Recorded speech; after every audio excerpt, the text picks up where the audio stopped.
Hello दोस्तों, कैसे हैं आप सब। मेरा नाम राधा है। मैं 32 साल की हूँ और सच कहूँ तो मेरे अंदर अभी भी वही आकर्षण है जो लड़कों को बहुत ज्यादा खींचता है। मेरी कमर पतली है लेकिन नितंब थोड़े भरे भरे हैं जो चलते समय हल्का हल्का हिलते हैं। मेरी आंखें बड़ी बड़ी हैं जो कभी कभी लोगों को अपनी ओर आकर्षित कर लेती हैं। मैं विधवा हूँ। मेरा पति 2.5 साल पहले एक दुर्घटना में चला गया था और अब मैं अपने ससुर जी के साथ रहती हूँ।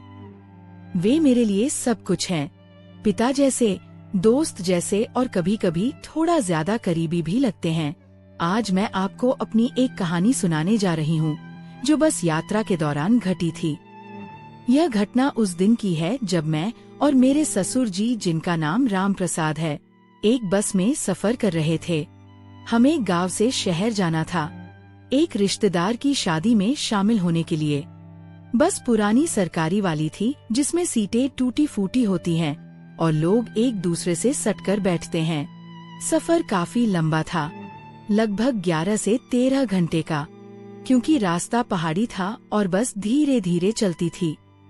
मैंने नीली रंग की साड़ी पहनी थी जो मेरे शरीर पर बहुत अच्छी लगती है। ससुर जी ने कुर्ता पायजामा पहना था। वे हमेशा ऐसे ही सादे लेकिन मजबूत दिखते हैं। उनकी उम्र करीब 58 साल की होगी, लेकिन शरीर अभी भी कसा हुआ है, जैसे गांव के मेहनती काम से बना हुआ हो। बस स्टैंड पर हम पहुँचे और बस में चढ़ गए।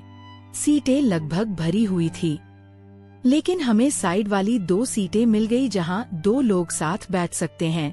मैं खिड़की वाली सीट पर बैठी और ससुर जी मेरे बगल में। बस शुरू हुई और धीरे धीरे रफ्तार पकड़ने लगी। बाहर पहाड़ नजर आ रहे थे, हरे भरे, और हवा ठंडी ठंडी आ रही थी।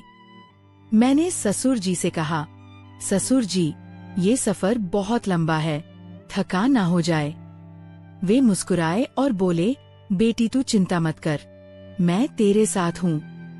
अगर थकान लगे तो मेरे कंधे पर सिर रख लेना। उनकी ये बात सुनकर मुझे थोड़ा अजीब लगा, लेकिन अच्छा भी लगा।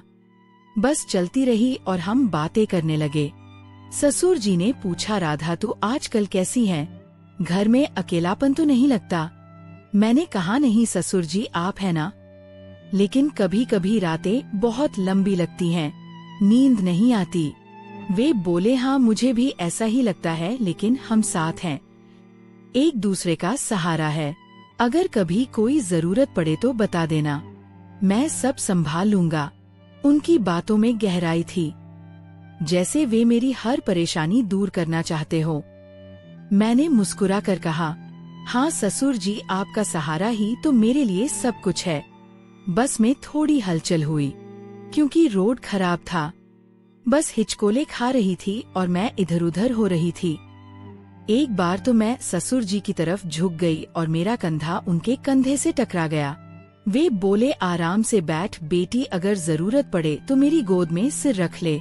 मैंने सोचा ये क्या बोल रहे हैं, लेकिन वे हंसते हुए बोले, मतलब मेरे पैरों पर नहीं, बस कंधे पर। मैं हंस पड़ी, लेकिन दिल में एक अजीब सी हलचल हुई। हालांकि असल में ससुर जी का मतलब सिर्फ आराम से था। समय बीतता रहा और बस में गर्मी बढ़ गई। मैंने साड़ी का पल्लू थोड़ा सरका लिया क्योंकि पसीना आ रहा था। ससुर जी ने देखा और बोले, गर्मी लग रही है ना, मैं हवा कर दूं।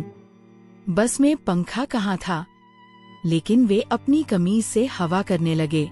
उनकी हवा मेरे चेहरे पर और थोड़ी गले पर लग रही थी। मैंने कहा, ससुर जी, आपकी हवा बड़ी अच्छी लग रही है। वे बोले, हाँ मैं जानता हूँ कैसे हवा देनी है जो आराम दे। बस आगे बढ़ती रही और हम खाने की बात करने लगे। मैंने घर से पराठे लाए थे। ससुर जी ने कहा, बेटी तुम मुझे खिलाओगी ना, मेरे हाथ थक गए हैं सफर से। मैंने हंसकर एक पराठा उनके मुंह में डाला और वे चबाते हुए बोले, वाह तेरे हाथों का स्वाद अलग ही है। फिर बस में अंधेरा होने लगा क्योंकि शाम हो रही थी। लाइटें जल गई। ससुर जी ने कहा, राधा अगर नींद आए तो सो जा, मैं जागता रहूंगा। मैंने कहा, नहीं ससुर जी, मुझे नींद नहीं आ रही। आप अपने बारे में कुछ बताइए, आपकी जिंदगी में क्या क्या हुआ। वे बताने लगे अपनी जवानी की कहानियाँ, कैसे गांव में काम करते थे, कैसे मेरे पति को बड़ा किया। लेकिन बीच बीच में वे कहते, बेटी तू मेरी तरह मजबूत बन, शरीर को कसा रख। मैंने पूछा कैसे ससुर जी? वे बोले रोज व्यायाम कर जैसे मैं करता हूँ, सुबह दौड़ना और शाम को थोड़ा वजन उठाना। उनकी बात सुनकर लगता था जैसे वे मेरे शरीर की बात कर रहे हो, लेकिन असल में वे सिर्फ सेहत की बात कर रहे थे। फिर बस एक ढाबे पर रुकी, लेकिन हम नहीं उतरे क्योंकि सीट छूट जाती। बस में ही बैठे रहे। वहाँ से कुछ लोग चढ़े और बस और ज्यादा भर गई। अब एक आदमी हमारे पास खड़ा था। ससुर जी ने कहा, बेटी तू खिड़की की तरफ सरक जा, मैं बीच में बैठता हूँ ताकि कोई तेरे करीब ना आए। उनकी यह देखभाल अच्छी लगी, लेकिन हम थोड़े और क्लोज हो गए। मेरी जांघ उनकी जांघ से छू रही थी क्योंकि सीट छोटी थी। मैंने कहा, ससुर जी थोड़ा टाइट हो गया है। वे बोले, हाँ लेकिन मैं संभाल लूंगा, तू आराम से रह, अगर दबाव पड़े तो बता देना, मैं एडजस्ट कर लूंगा। अब रात हो गई थी और बस चलती रही। मैं थोड़ी थक गई थी तो ससुर जी के कंधे पर सिर रख लिया। वे बोले, आराम से रख बेटी, मैं हिलूंगा नहीं। उनकी सांसें मेरे बालों में लग रही थी और दिल में एक अजीब सी फीलिंग आ रही थी, क्या होगा अगर? लेकिन नहीं, ससुर जी ऐसे नहीं हैं। वे बोले, राधा तू जानती है ससुर होने के नाते मैं तेरी हर जरूरत पूरी करूंगा, चाहे वह कोई भी हो। जरूरत, लेकिन असल में वे भावनात्मक बात कर रहे थे। मैंने कहा, हाँ ससुर जी आप मेरे लिए सब कुछ हो। बस में अब सन्नाटा था, ज्यादातर लोग सो रहे थे। ससुर जी ने मेरी तरफ देखा और कहा, बेटी तेरी साड़ी थोड़ी सरक गई है, संभाल ले। मैंने देखा पल्लू थोड़ा नीचे आ गया था। मैंने ठीक किया। वे बोले, तू कितनी सुंदर है, जैसे कोई खूल, मैं तेरी रक्षा करूंगा। हमेशा सुंदर और रक्षा लगता था जैसे वे कुछ और कहना चाहते हो, लेकिन नहीं कहा। फिर ससुर जी ने अपनी कहानी जारी रखी, कैसे उनकी शादी हुई, कैसे वे अकेले हो गए। जब सास जी गुजर गई, वे बोले, अब तू ही मेरा सहारा है और मैं तेरा, हम एक दूसरे को पूरा करते हैं। लेकिन असल में परिवार की इस दुनिया में हम दोनों ही एक दूसरे के सहारे थे। ससुर जी मुझे अपनी बेटी मानते थे और मैं उन्हें पिता। फिर समय बीतता रहा और बस में ठंड लगने लगी। मैंने कहा, ससुर जी ठंड लग रही है। वे बोले, आ मेरे करीब आ जा, मैं गर्मी दूंगा। मैं थोड़ा करीब सरक गई और उनकी बाह मेरे कंधे पर आ गई। वे बोले, ऐसे ही रहे, मैं तेरे शरीर को गर्म रखूंगा। लेकिन असल में वे सिर्फ देखभाल कर रहे थे जैसे पिता करते हैं। हम बातें करते रहे गांव की, रिश्तेदारों की। ससुर जी ने कहा, राधा तू कभी सोचती है दोबारा शादी के बारे में? मैंने कहा, नहीं ससुर जी, आप है ना, दोबारा शादी नहीं करूंगी क्योंकि मुझे किसी पर विश्वास नहीं है, आप ही मेरे सब कुछ हो।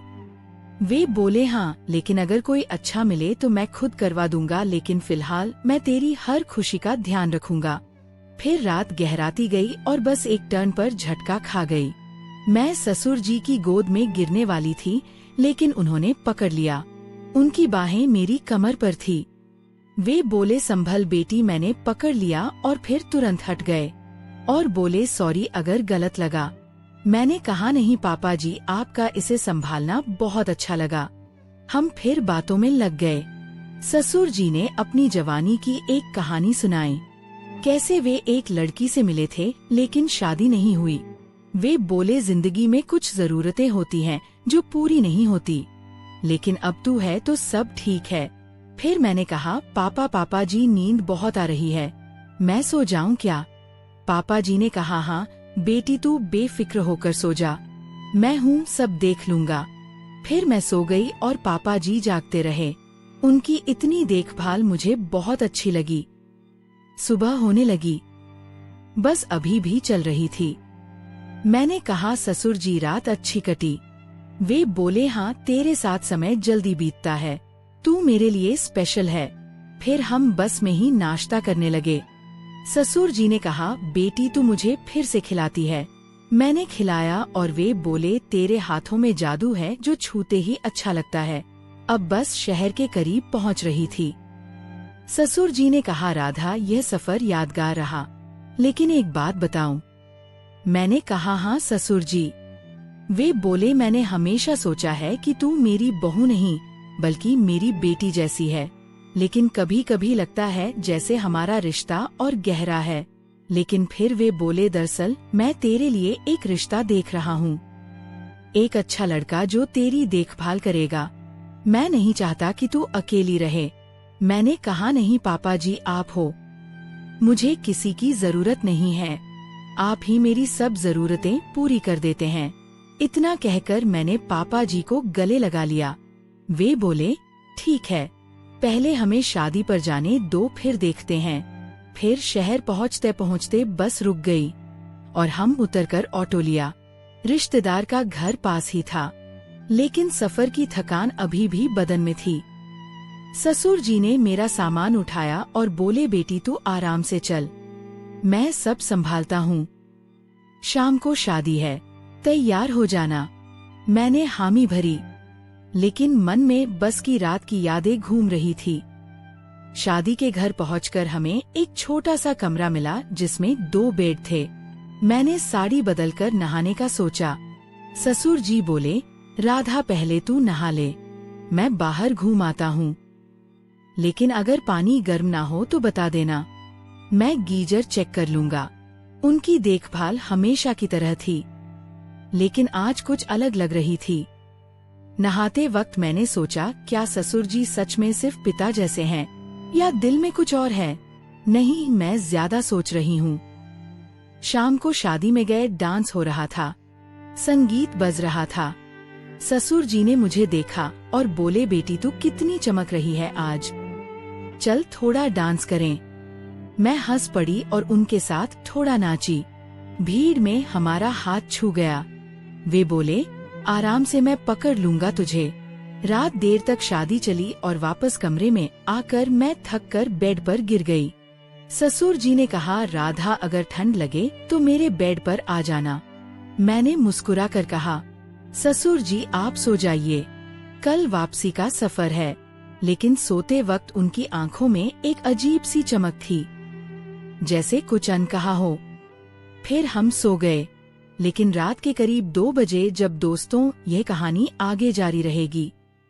अगले भाग में क्या क्या होगा यह सब आपको अगले भाग में पता चलेगा, तो बने रहिएगा हमारे साथ।